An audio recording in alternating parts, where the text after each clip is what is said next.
Salut la famille, j'espère que vous allez bien. Demain, on aura un clash entre deux titans. Le monde du football va s'arrêter pour regarder les deux meilleurs clubs européens s'affronter. Le Paris Saint-Germain va recevoir le Bayern au Parc des Princes. Finale avant la finale, les amis.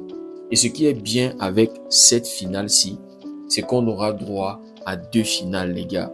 Aller et retour. Si le PSG et le Bayern s'étaient rencontrés en finale, on aurait eu droit à un seul match, les gars. Les gars, ça sera la deuxième fois qu'ils vont se rencontrer cette saison. Après le match lors de la phase de championnat où le Bayern avait battu le Paris Saint-Germain 2-1. Et bon, on se rappelle aussi que l'année dernière, ils s'étaient rencontrés en Coupe du Monde des clubs. Le Bayern avait perdu 2-0, malgré le fait que le Paris Saint-Germain, je crois, avait eu 2 cartons rouges. Il y avait eu, je crois, c'était un doublé d'Ousmane Dembélé. Donc, les gars, on peut dire que c'est la troisième fois qu'ils se rencontrent en moins d'1 an. Qui sera le vainqueur de ce match, les gars? On le saura demain. Luis Enrique Don Lucho, il a dit, il n'y a pas de favori dans ce match. Et je suis très, très d'accord avec lui, les gars. Il a aussi dit que, en termes de régularité, le Bayern est un peu devant le Paris Saint-Germain.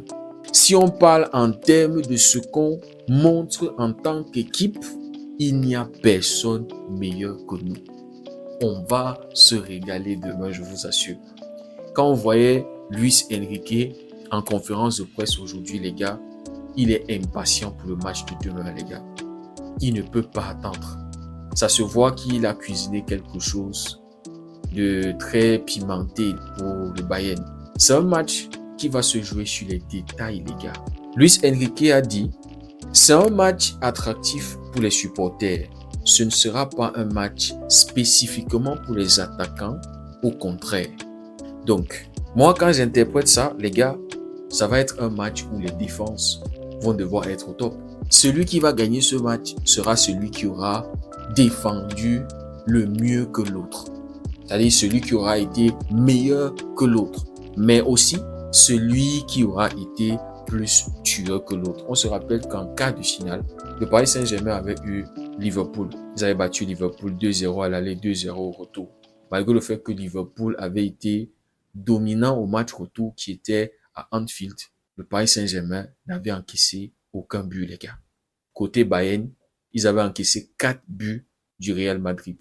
Et sur les deux confrontations, les gars, j'ai pas senti un Bayern qui était serein. Vous voyez, j'ai pas senti celui qui avait terminé deuxième de la phase de championnat de la Champions League. À un moment, le Real pouvait se qualifier pour les demi-finales de cette Champions League. Et même à l'Allianz Arena, où je me disais que le Bayern allait être largement dominant, allait éteindre complètement le Real Madrid. On avait vu un Bayern qui avait couru après le score, les gars. Le Real avait ouvert le score et puis le Bayern avait égalisé. Le Real avait marqué le 2-1 et puis le Bayern avait égalisé. Et puis les gars, il avait fallu que Kamavinga se mange un carton rouge pour qu'on puisse avoir 2 autres buts de la part du Bayern. Donc moi, quand j'ai regardé ces quarts de finale, j'ai eu peur pour le Bayern. Et je vous dis déjà, moi je pense que le Paris Saint-Germain va passer. Déjà, je suis à 100% avec le PSG. J'ai aucun problème avec le Bayern, les gars. Mais je suis derrière le Paris Saint-Germain. Et vous savez pourquoi? Pour que ça chauffe Kylian, les gars.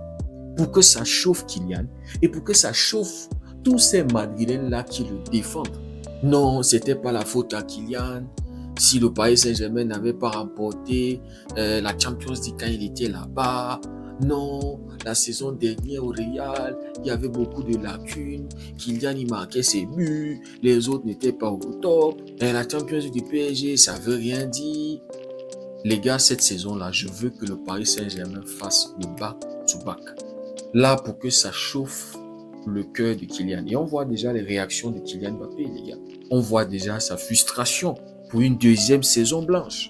Et quand il voit le Paris Saint-Germain qui est bien collectivement, qui est candidat à sa propre succession, sa frustration est énorme. En fait, les gars, revenons à ce que Don Lucho avait dit en conférence de presse. Ce ne sera pas un match spécifiquement pour les attaquants. Au contraire, les gars, lors de la première rencontre cette saison entre le PSG et le Bayern, le Paris Saint-Germain avait été dominant dans ce match-là. Neuer avait besoin de faire 8 arrêts. Donc, s'il n'avait pas un grand Neuer dans les goals, le Paris Saint-Germain aurait gagné ce match, les gars. Et ça, je vais tirer les oreilles des Parisiens. 25 tirs de la part du Paris Saint-Germain pour marquer un seul but. Le Bayern a eu besoin de 9 tirs pour marquer 2 buts. Maintenant, les gars, comme je vous disais, ce match va se jouer sur les détails. Je suis allé regarder les stats des deux en Champions League. Le Paris Saint-Germain a joué 14 matchs parce qu'ils sont passés par les barrages, 38 buts marqués, 17 buts encaissés, 27 passes décisives. En moyenne, le Paris Saint-Germain marque 2,7 buts par match. Le Paris Saint-Germain, c'est 3,9 grosses occasions par match. Et par match, le Paris Saint-Germain rate 2,6 grosses occasions. Défensivement, le Paris Saint-Germain, c'est 5 clean sheets, 1,2 buts encaissés par match, erreurs menant à un tir, 16 erreurs, erreurs provoquant un but, 6. Duel remporté par match, le Paris Saint-Germain, c'est 52%. Et par match, le Paris Saint-Germain perd en moyenne 109. Côté Bayern, on se rappelle qu'il s'était qualifié directement pour les huitièmes de finale, terminant deuxième de la phase de championnat. Ils avaient joué 12 matchs, marqué 38 buts, même nombre de buts que le PSG, 14 buts encaissés, 29 passes décisives. Donc on voit qu'en termes de buts marqués et buts encaissés, c'est presque les mêmes, les gars. C'est pour ça que je vous disais que ça va se jouer sur les détails. Maintenant, en moyenne, le Bayern marque 3,2 buts par match. Donc un peu plus que le Paris Saint-Germain. Le Bayern, c'est en moyenne 5 grosses occasions par match. Il rate en moyenne 3 grosses occasions par match. Défensivement, 2 clean sheets. Buts encaissés par match, 1,2. Vous voyez que c'est la même chose. Paris Saint-Germain, c'est 1,2. Le Bayern, c'est 1,2. Erreur menant à un tir, 7. Ça fait moins d'erreurs que le Paris Saint-Germain. Erreur provoquant un but, c'est 5. Mais ça remporte moins de duels que le Paris Saint-Germain. 48% de ces duels. Perte de balles par match, 103. Mais bon les amis, après avoir vu les statistiques, je pense que le Paris Saint-Germain a un léger avantage sur le Bayern. Les gars, je pense que sur les deux matchs, le Paris Saint-Germain va se qualifier. Maintenant, pronostiquer comment ça va se passer, les gars, ça, je ne sais pas. Je sais juste que c'est un match qui va être très, très relevé. C'est un match où il va falloir être tellement focus. La moindre erreur peut être fatale. Le Paris Saint-Germain, ça défend mieux que le Bayern. Le Bayern, ça attaque mieux que le Paris Saint-Germain. Le Bayern a la meilleure attaque de l'Europe, les gars. Donc, c'est un peu défense contre attaque. Mais bon, les gars, comme je vous ai dit, je serai de tout cœur avec le Paris Saint-Germain. Oui, le PSG doit aller en finale et le PSG doit gagner cette Champions League, les gars. C'est obligé.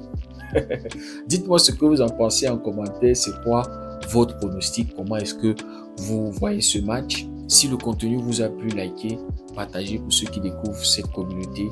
N'hésitez surtout pas à nous rejoindre. Merci beaucoup d'avoir suivi la vidéo. On se dit à très bientôt. Passez une belle nuit et que Dieu vous garde.